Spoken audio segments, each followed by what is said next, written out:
Hey, what's going on, everyone? Bass here. So, as we know, the Packers secured that number one seed in the NFC to have the playoffs run through Lambeau, beating the Minnesota Vikings in Week 17, 37-10, pretty much just beating them in every asset of the football game. Also, at the same time, eliminating the Minnesota Vikings from the playoffs. So, today is time to go over the PFF grades from that game. And if you're new to this series, basically, I go over the winners or the high grades, and then also the losers or the low grades on both offense and defense. So, that if this is something that interests you, definitely consider go down and clicking that subscribe button, and also leave a like on the video to support my channel. So we're going to go ahead and start with the defense and the defensive winners today because the defense really just shut down the Minnesota Vikings. Now, of course, yeah, they did play their backup quarterback in Sean Mannion, but anytime you can shut down Dalvin Cook to only 13 yards rushing is outstanding. I mean, Sean Mannion had more rushing yards than Dalvin Cook at 14. But if we bring up the screen here, first on our list is linebacker Chris Barnes. He was the number one graded defender this week and his highest graded game of his career. He had a 92.3 overall grade, including a 66.0 run defense,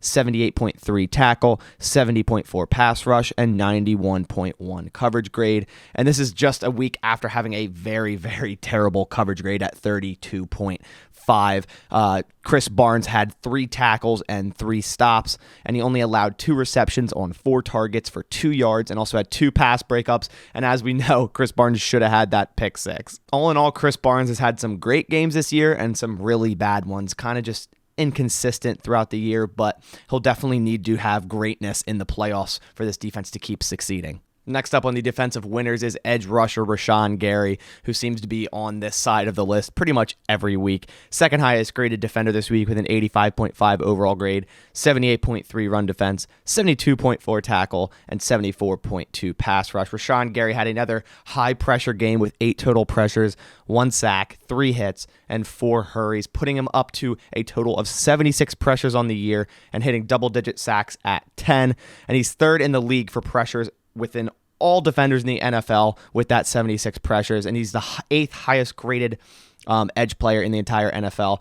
Rashawn Gary has been an absolute beast this year. He has really turned it up here and is just playing at such a high level. Lastly, for the defensive winners, we have linebacker Devante Campbell. He was the 3rd highest graded defender this week. We had 3 defenders with 85 plus overall grades. He had an 85.2 overall grade, 67.4 run defense, 80.7 tackle, and 85.0 coverage grade. Devante Campbell had 7 tackles with 6 stops. He did allow 5 receptions on 6 targets, but for only 22 yards, which is kind of the growing theme with Devante Campbell all year. Like, yeah, he would allow some receptions, but it would be for like 2-yard gains. It seemed like every time there was anyone near Devante Campbell in this game, it was an instant tackle. Like, they were not getting any further, and that's how he's been all year, just been such a godsend at inside linebacker for the Packers. He's second in overall grade for all inside linebackers in the NFL, and he also has the lowest missed tackle percentage for linebackers in the NFL at 2.9%. Now, as for the defensive losers, I'm only going to include one here today. I mean, the defense played really, really well, and that one is Darnell Savage. He was the lowest graded defender this week with meaningful snaps. There was lower than him, but with only, a handful of snaps. Darnell Savage here had a decent amount of snaps, obviously, being that starting safety there. He had a 58.4 overall grade, 60.2 run defense grade, and a 58.0 coverage grade. Savage didn't record a single tackle or assist, and he did allow 1 reception on 1 target, which was for that 14-yard touchdown to KJ Osborne. And he hasn't really been the best the last 4 games, Darnell Savage. And he's kind of been inconsistent all year. He's had some really great games and some really bad ones, kind of very similar to Chris Barnes. And as Chris Barnes, he needs to step it up come playoff time. We need Darnell Savage at full force with Adrian Amos next to him. Flipping over to the offensive side, starting with the offensive winners, just like last week, Aaron Rodgers and Devante Adams are number 1 and number 2, which seems to be the reoccurring theme here. Aaron Rodgers with a 90.2 overall grade and Devante Adams with an 89.0 there. Rodgers is the 4th highest graded quarterback in the NFL, and Adams is the number 1 graded wide receiver in the NFL. Aaron Rodgers went 29 for 38, 288 yards, and 2 touchdowns. And Adams had 11 catches on 13 targets for 136 yards and 1 touchdown. And at this point, these two guys, the way that they're playing right now, are literally unstoppable. You saw many plays last week where Aaron Rodgers threw that back shoulder pass to Devante Adams, and there was literally nothing the defender could have done. He was in great position. Now, yeah, he could have turned his head quicker, but they sell that so well to where you don't even know what happened by the time Devante Adams catches the football. So they're just on such a crazy same page at this point in their career. They are definitely the best duo in the NFL, and that's really not an argument at all. So if they can go into the playoffs this hot, look out. Next up, we have wide receiver Allen Lazard. He was the third highest graded player on offense, and he's really been turning it up the last few weeks. Allen Lazard had a 79.0 overall grade, 77.1 receiving, and a 68.0 run block. Lazard had 6 receptions on 6 targets for 72 yards and 1 touchdown, and he's pretty much been catching everything that comes his way as of late.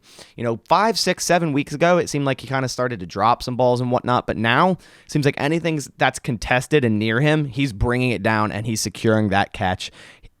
He will be a huge player come the playoffs if he keeps this up, because he is playing at such a high level to where he's a very, very good and solid second option for Aaron Rodgers just under Devonta Adams. Lastly, for the offensive winners, we have tackle Dennis Kelly here. He was the 4th highest graded. Dennis Kelly was placed on the COVID-19/reserve list yesterday, but activated it off of the COVID-19/reserve list today. So 1-day turnaround, so he will 100% be ready for Detroit if they do indeed play him. He had a 75.1 overall grade, 77.6 pass block, and 70.4 run block. Dennis Kelly allowed 0 pressures and 0 sacks.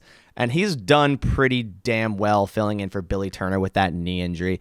Dennis Kelly has allowed a total for the games he's played, filling in for Billy Turner, a total of 1 sack and 2 pressures. And the Packers just continue to somehow have a dominant offensive line, no matter what injuries happen, which is just insane. Adam Stenavich, I say it so much, and we have to keep saying it, such an amazing coach there at the offensive line. If Nathaniel Hackett somehow gets a head coaching job somewhere else, which it can definitely happen if Nathaniel Hackett does end up leaving, I think Adam Stenavich should be put to offensive coordinator. This dude has done so much with that offensive line, with all the injuries they've endured, and they've still been able to block at a high level for Aaron Rodgers. As for the offensive losers this week, or the low grades, first we have Josiah DeGara, who seems to be on this side a lot this year. He was the lowest graded Packer on offense here with a 50.7 overall grade and a 41.7 receiving grade. He had 2 receptions on 3 targets for 11 yards, and of course dropped that touchdown on the first drive where Aaron Rodgers was pretty much throwing complete dimes to Devonta Adams and threw a nice post route that he maybe was off by about 4 inches, but DeGara has to bring that in. That was a touchdown 100% of the time. DeGara has to bring those passes in if he wants to remain to get snaps. And Tyler Davis actually had more snaps than him this week, which is the first time that's happened. So DeGara hasn't really done much all year, only 179 total receiving yards. And as of right now, definitely has not lived up to that 3rd round draft choice at all. Lastly, for the offensive losers, we have wide receiver Marquez Valdez-Scantling, who graded a 52.0 just 1 week after returning from the COVID-19 list after missing 1 game. And who knows if he was even 100% in this game. He really wasn't seen much. He only had 1 reception on 3 targets for only 3 yards. And this is just 2 weeks after having a really nice game in Baltimore. So hopefully he can turn it around going into Detroit, going into the playoffs, because it'll be very important for the Packers to have him in full force as that deep threat of their offense and go into the playoffs full force, full tilt. This offense cannot be stopped if everyone does their job. So that does it for the PFF grades. As I said, the Green Bay Packers just absolutely dominated the Minnesota Vikings on every level. They even had a good special teams performance. Shout out David Moore, who is on the COVID list right now, but hopefully he'll be okay for the Detroit game, and then obviously going to the playoffs, they will most likely activate him to the 53-man roster. But as I said, just a complete domination of the Minnesota Vikings. Couldn't be better. You secure the number 1 seed. You certify that the playoffs will go through Lambeau, frozen tundra, and you knock out the Minnesota Vikings, who all they do is talk smack the entire year from day one. All they do is, it's the Vikings' time. They're going to win the North. They're going to go to the playoffs. The Packers are done. They're done for. And all they can do is hope and pray that Aaron Rodgers doesn't come back next year, but I think he will. But you can't get better than that, knocking the Vikings out of the playoffs while securing the number 1 seed. You just cannot get better than that. But that about does it for this video. I want to hear your thoughts and comments down below if you agree or disagree with these grades, as well as give your opinions on them as well. But that'll about do it for today. I'll catch you on the next one. And as always, go Pack, go.